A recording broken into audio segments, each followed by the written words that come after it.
We did it.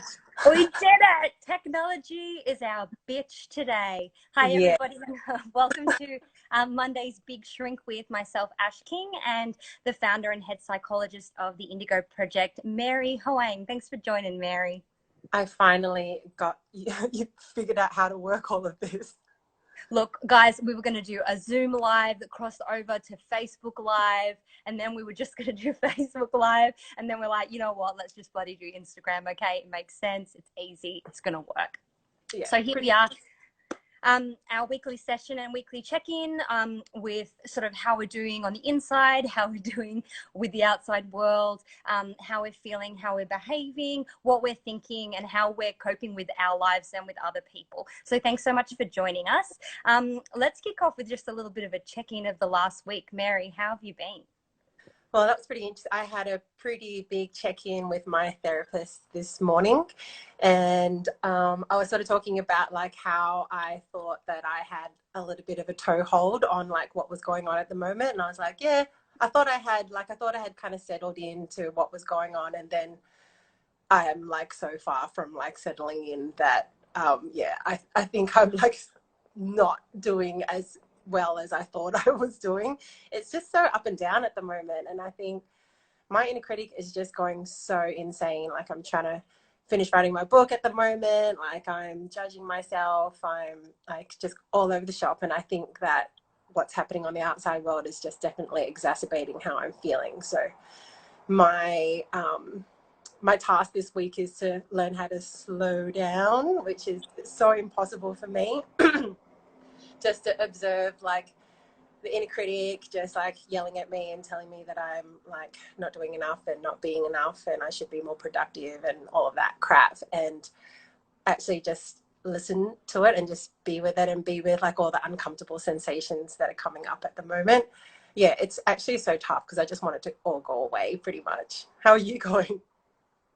Look, I can relate to so much of that at the moment. I saw a meme the other day, which was like, I just did 4 minutes of work. Time for me to rest and recharge for 5 hours.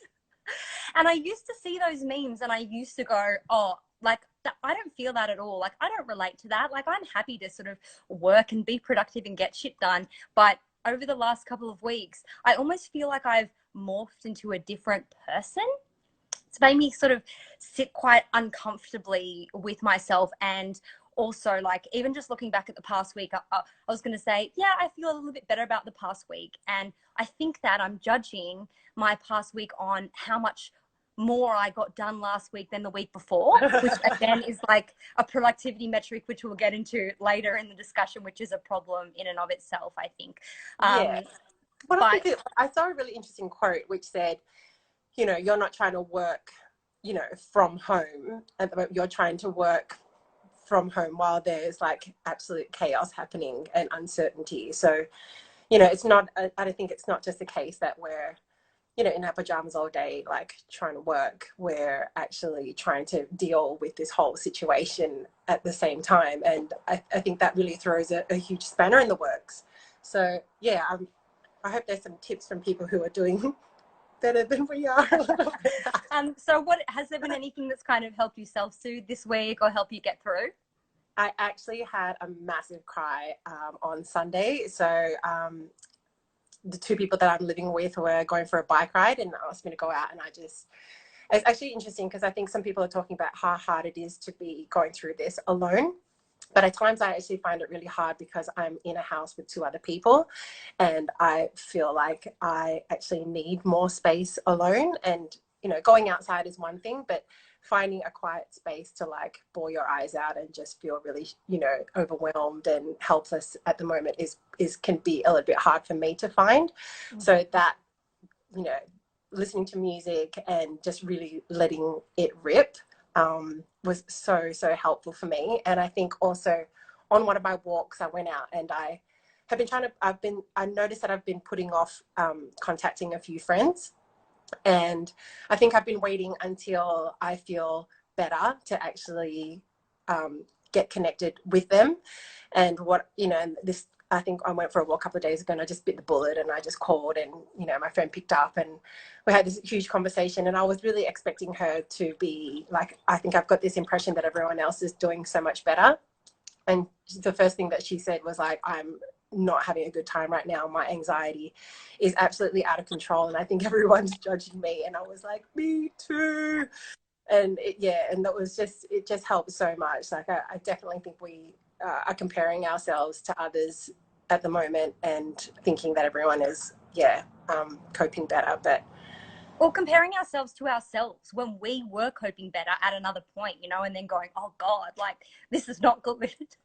well, because comparing us, also because, you know, we're in the mental health industry as well. And, you know, I think a lot of people are looking to our platform to see how we could be coping better. And I think we do have the skills and some of the strategies and the, you know, the underlying processes, but at the same time, we're just going through the same thing as everyone else is. And I think, you know, feeling a lot of, you know, because so much of our work is around learning how to feel our emotions, I think we're actually just feeling so much of it that it can get a little bit overwhelming.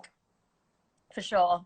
I definitely am a bit of a sensation seeker when it comes to sort of maybe dealing with my anxiety, and have kind of had a bit of a good hard look at that this week. You know, I love watching sort of really intense movies, like things that can be really frightening or scary, because I love that rush. And I was just like, I've got like chili chips, like obsessed with like just burning a hole through my mouth. And just, you know, having really, really hot showers and things like that, I guess, just bringing me into my body with a few different sort of like safe, I guess, sensory experiences. And a lot of people, I guess, like I remember someone saying, oh, you shouldn't, if you have anxiety, you shouldn't eat chili things because chili is bad for anxiety. I don't know where that came from, but I'm like, well, to be honest, I find it quite therapeutic. You know, not that I eat like chili food nonstop, but, you know, bits and pieces here where I can like really feel, you know, my mind attend to my taste buds and that experience. So yeah, I don't know, a little bit of cheap mindfulness. Well, I would definitely say that chip sales are going through the roof at the moment. Good. I think it's just you and me, probably. But it is, you know, but at the heart of what you're saying is like the practice of mindfulness, right? And I remember talking to someone last week about how much sage and Palo Santo and incense that I'm burning right now. Not only does it just, you know, creates a bit of an atmosphere where at least I'm connected to something that's happening right now. If it's too much sometimes for me to be with my feelings, and you know, we do have to find other ways in which we can be present with what is happening around us. Yeah. You know, in contact with colors and textures and shapes and smells. And I think that's why a lot of people are probably finding cooking a really good coping mechanism at the moment. I know that baking is going off right now, banana bread, everyone's baking everything, and we've got to get into our hands. We've got to feel, you know, I made pasta the other night, and we just got to really feel, you know, get into something where we're immersed in the experience. And whether it's music, food, hot chips, incense, hot baths, like we got to do what we got to get creative at the moment. And it's, I think it's those simple things that are bringing us these moments of connection and pleasure within ourselves. And I think that's totally okay. For sure. Thanks to everyone who's just tuned in with Mary Hoang and myself, Ash King. We're here for the Big Shrink on Mondays. And we're going to move into our next segment now, which is our mental wellness segment. We're chatting, this time we're chatting about 3 different topics that some of you guys have submitted from last week regarding kind of what's making life and mental health and existing just like a little bit more difficult than usual. And so we're going to chat about something, Mary, that you already kind of brought up, which is relationships. And we've had a few people get in touch sort of saying, I don't know why, but relationships feel really prickly for me right now. And I'm not really getting along with my partner, or I don't really know how to connect with my friends and my family through this. And there definitely does seem to be, I don't know, something that's making our ability to connect with each other a little bit more tricky, wouldn't you say?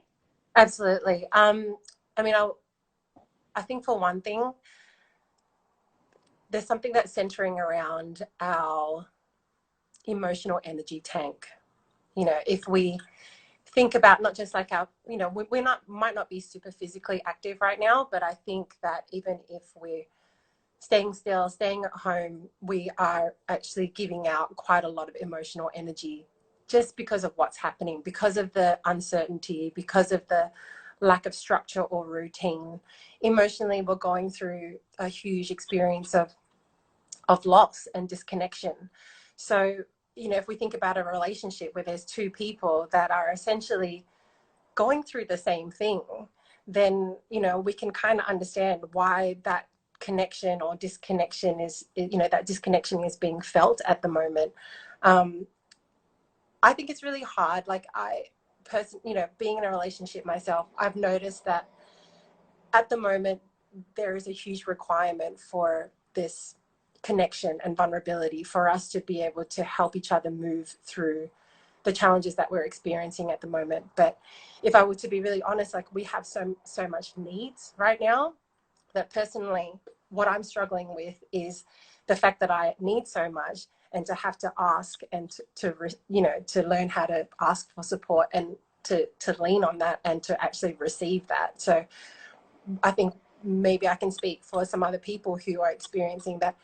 We probably know that we're not having the best time, but we don't necessarily, you know, want to be a burden on others, and we don't necessarily want to kind of keep talking about this thing that's affecting, you know, I'm sure people, you know, that's all that we can kind of really talk about at the moment, whereas we're so used to, you know, getting on the phone or seeing each other in person. We'd have things to talk about. We'd have what we did during the day, the people that we saw, like the little funny, you know, moments that we've had in our day, and we just don't really have the other stuff to kind of pad out our conversations. And we either get to the nitty gritty of it, or we have a tendency to avoid it. And I'm definitely noticing that I'm probably avoiding some of that connection because I do feel like my needs are so great right now, and I'm just trying to practice. You know, one of my exercises for this week is to ask people to check in on me, and to ask people just to, you know, whereas, you know, and I have the option to say, you know, I'm like, I don't feel like opening up right now, but also so that I don't have to have this kind of full responsibility on myself to have to go through that really challenging part of having to open up. Is just letting people lean on what I'm going through at the moment, and how hard it is to ask for support. Yeah, I completely feel that. And this week in particular, like I've had a couple of sort of depressive type of moods throughout my week. And I definitely find that when I lean into those spaces, I feel like talking to people and connecting with people is a massive effort. Like it's that energy thing, right? And so you kind of want to close yourself off. I tend to, you know, not want to text people back or message friends back. And then I sort of then start to get in a spiral of convincing myself, well, you know, like you are in a mood. Like who wants to talk to you like this? Like you're not fun. You're not interesting. You know, you're not your bubbly, sort of lively, normal self. So it's probably just better to keep to yourself. And I did chat about this with my therapist this week too. And she's like, you know, sometimes you just need to kind of fight that urge to pull back, especially when you do have friends who are there and they're kind of happy for you to open up however you need to open up. I think we get into the gremlins in our heads, right? And the gremlins tell us like, oh no, you're only lovable when you're like this, and you're only interesting when you act like this. And then when we're not sort of performing, I guess, in our relationships in sort of certain prescribed ways, we think, well, let's just like pull back from them entirely. I think if we were to, you know, look on a deeper level, just, you know, I think I can also speak for a lot of people that may be watching this, is, you know, our sense of identity and what we think, you know, the sides of us that we project that we think people would like, or who they would want to be around. And a lot of our identity is wrapped around what we do for others and how we are there for others. And, you know, I know a lot of people that are in our community are huge givers. They're just, they you know, they get a lot of pleasure from it, from themselves, but it's also so wrapped in how they validate themselves. And at the moment, you know, we're kind of in this really, you know,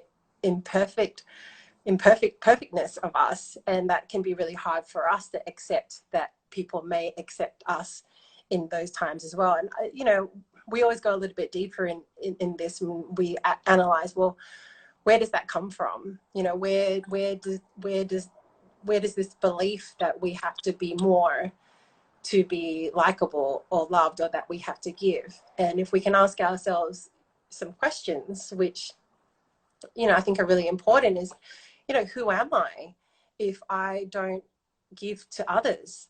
And, you know, I think many years ago when that question was first posed to me in therapy, it actually really freaked me out, because the first things that were coming up in my head was, I'm nothing, I'm useless. You know, I kind of saw very quickly how much my identity and my sense of self and how I validate myself and get self-worth and self-value was through what I was doing for others. And it was a huge wake-up call to go on a path of learning how to validate myself for however I was. And that comes down to, how do we talk to ourselves when we're not being productive, when we're not giving, when, you know, and that's not always the case for us. Like, sometimes we get sick, sometimes we get really stressed out, sometimes things happen in our lives where we can't necessarily be there for others in the way that we normally do. And when that happens, or when we're grieving, going through losses, and, you know, some of us are going through at the moment, I think we get a little bit smacked in the face with, you know, how much there is that pattern of validation and accomplishment and being there for others and people pleasing. And I think that goes back to experiences in our past where, you know, we haven't felt good enough, and that was the way that we compensated for it. Yeah. That's the side of it. Well, this kind of leads into our next mental illness topic, which is one that has definitely resonated big time with our Instagram community, is productivity pressures. Another issue that ties back to us finding validation and acceptance, getting attention and getting praise, I guess, from the external world, in all sorts of ways, that right now, for those of us who can't do our jobs, who aren't in a position to be working, for those of us who aren't working as much or as well as we used to be, and sort of those people who are feeling, I guess, threatened by other people online who seem to be, you know, making the most of, you know, time in quarantine. Meanwhile, sort of like you're sitting there sort of rocking back and forth, haven't even finished the email that you were supposed to have written 45 minutes ago. So I know that you and me sometimes can sort of merge into sort of workaholic territory.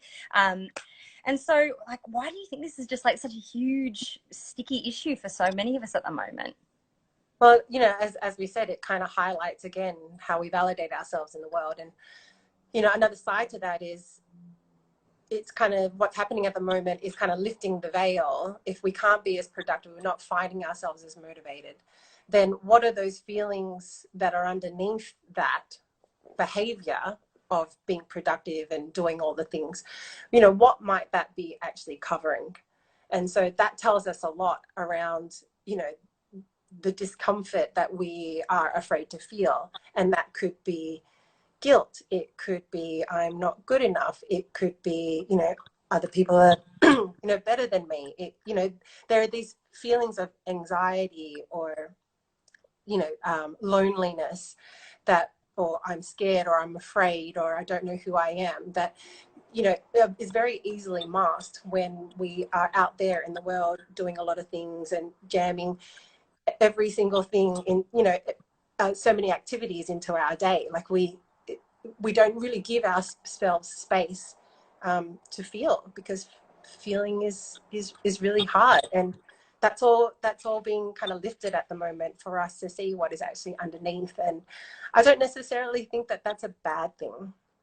You know, the fact that we are really invited, or sometimes even forced, to pause at the moment, it's a little bit of a hard mirror to look at.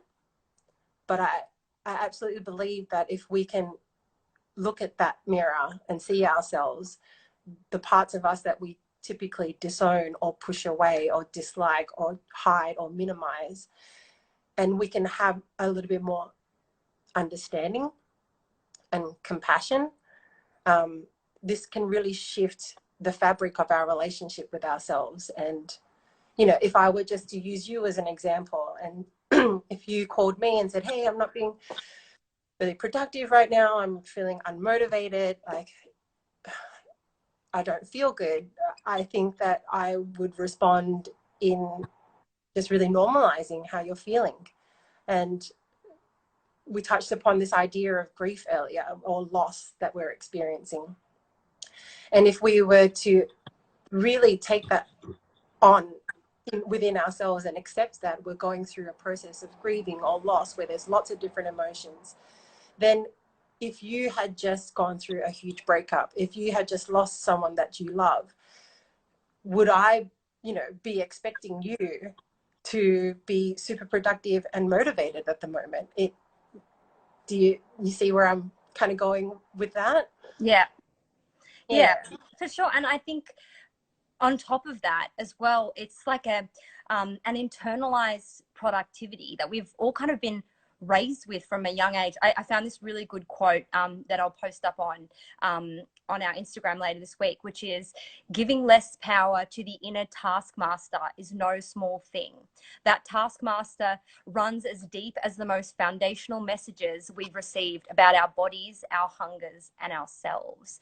And I read that and I was like, holy shit, you know, like we learn about things like sexism and racism sort of being ingrained socially in our lived experiences. And I think this has really highlighted for me how much something like productivity, like, you know, sometimes you don't even need someone over your shoulder, like nagging you to do work. For so many of us, we've internalized this voice. And if we're not doing the work, we're lazy. If we're not doing the work, you know, we're not worthy. And so it's almost like we've got this inner boss that's always, I mean, like, and you are like, you know, you're the founder and the sort of the boss of our business. So like your inner boss is like yourself that you have to sort of stand up to every day, right?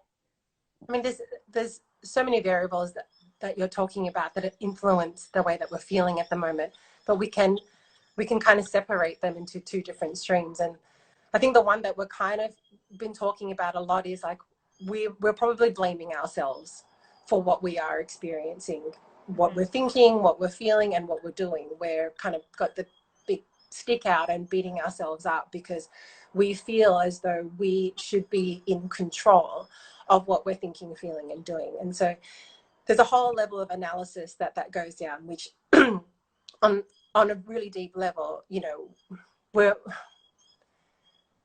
our conscious mind basically is making sense of what we're doing and rationalizing it a lot of the time. But what was really happening is that our subconscious, our unconscious desires are actually driving our behavior, our thoughts and feelings. And so that can be a little bit complicated, but at the same time, what this, you know, why am I explaining that is that we think we need to be successful. We think we need to be all these things. We think we need to, you know, work harder to be more.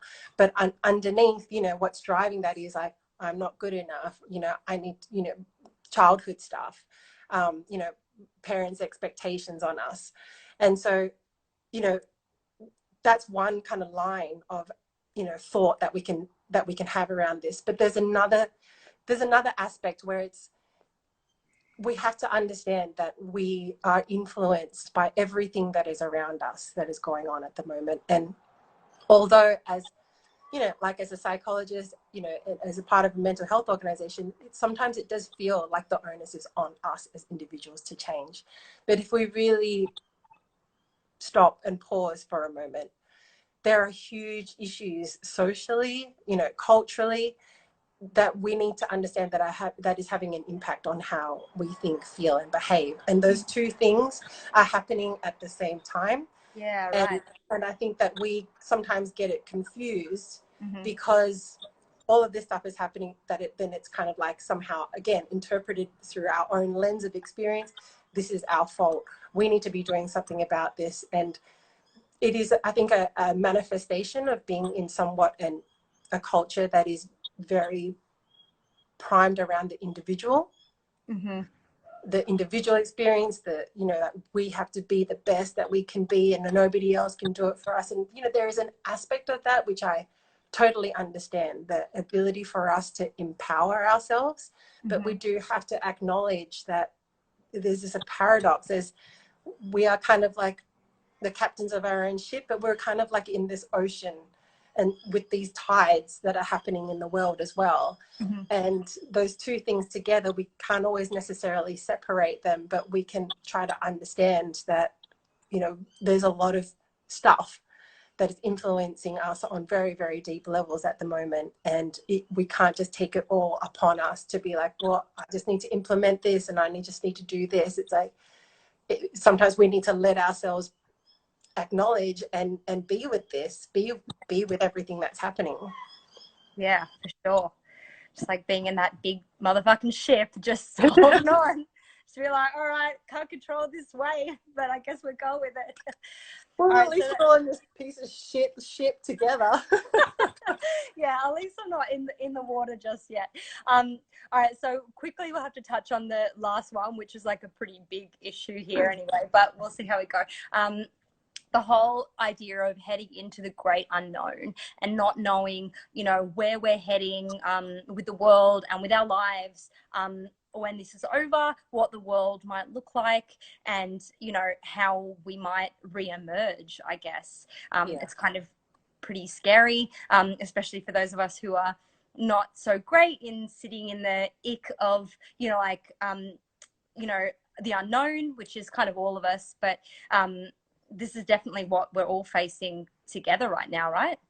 Absolutely. And the really interesting thing is that, you know, we talk about these times that we're going through right now as this massive uncertainty of what's happening. But, you know, it was already the case before this. And so the ways in which we had our plans and all of that were, to me, like a little bit of our illusion of control that we had. I like that illusion. Yeah. That illusion is soothing. It is. And it's something that we all use to get a sense and a grip of reality. And it's not saying that it is a bad thing, because there's a lot of research around the importance of having things to look forward to.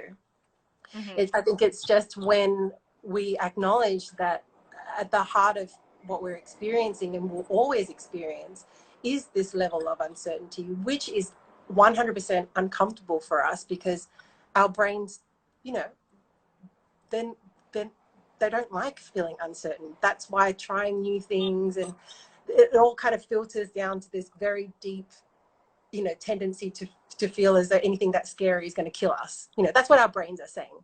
Yeah. But it's not the case.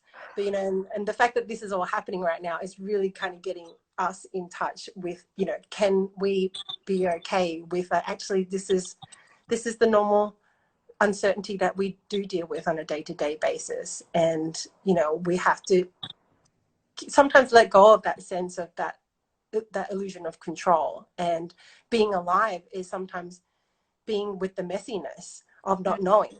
You know, the not knowing is the space before creativeness. Because when we know everything, when we're so sure about stuff, when we've packed our days to the brim, how do we have space for serendipity? How do we have space for magic? How do we have space to recognize that, I don't know, there's a cute guy, there's a cute girl there who's been looking at you, but you're so in your head about the plans that you've got for the day. So there's something about, yes, you know, the beauty of having plans and having things to look forward to, but there is also something really beautiful about learning to be in the ordinariness of life and the uncertainty of life, which allows us to get a sense of creativity and, you know, roll with that within itself. Yeah, I think as well that you reminded me of sort of like looking back. I am someone who loves control, and my psychologist reminds me of it every week. She's like, oh, control is definitely one of your coping strategies, isn't it? And I was like, well, you know, there was a period in my life when I couldn't do my job anymore, had to move home with my parents. Sort of everything that I did and knew about myself was pretty much like obliterated in the space of a couple of days. And so and I'm sure a lot of other people have had, similar experiences, where you are really low and it's really hard, and suddenly you're like this blank slate of a person and you feel very untethered.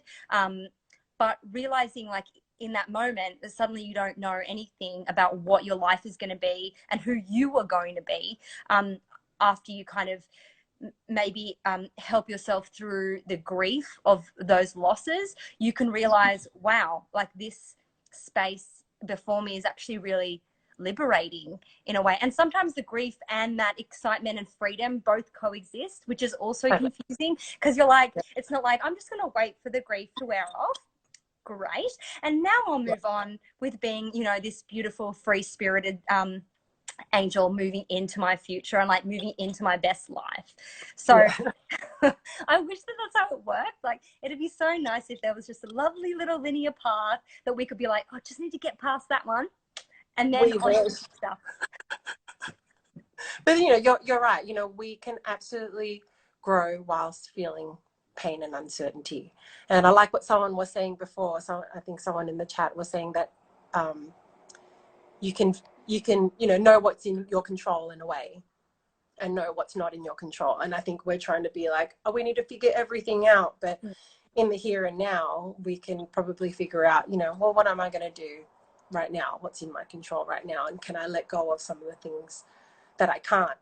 And, I think expanding on another point that you were talking about is that I was looking at, a lot of research for my book lately, and looking at what actually happens when people go through really difficult times and really challenging experiences in their life. And you're right, it does change, a person's self-concept. So that means that when you go through this, like we're all going through now, if we can go through this somewhat consciously, observing ourselves and noticing all the ways in which we're coping and finding it hard and being with our emotions, we have the ability to be able to say in the future as well, like, gosh, I've been through something that's really hard and I can do this again. And that shifts how we are able to see ourselves in a different way. Our self-belief in ourselves can change to one that we're feeling, more actually grounded and stable within ourselves, knowing that we're a bit more resilient because of the things that we go through. Like exercise, we kind of have to tear our muscles a little bit so that they patch back up. And challenging times, in the research has also shown that it can actually improve relationships as well. You kind of figure out like who are your really good friends when you go through a really tough time.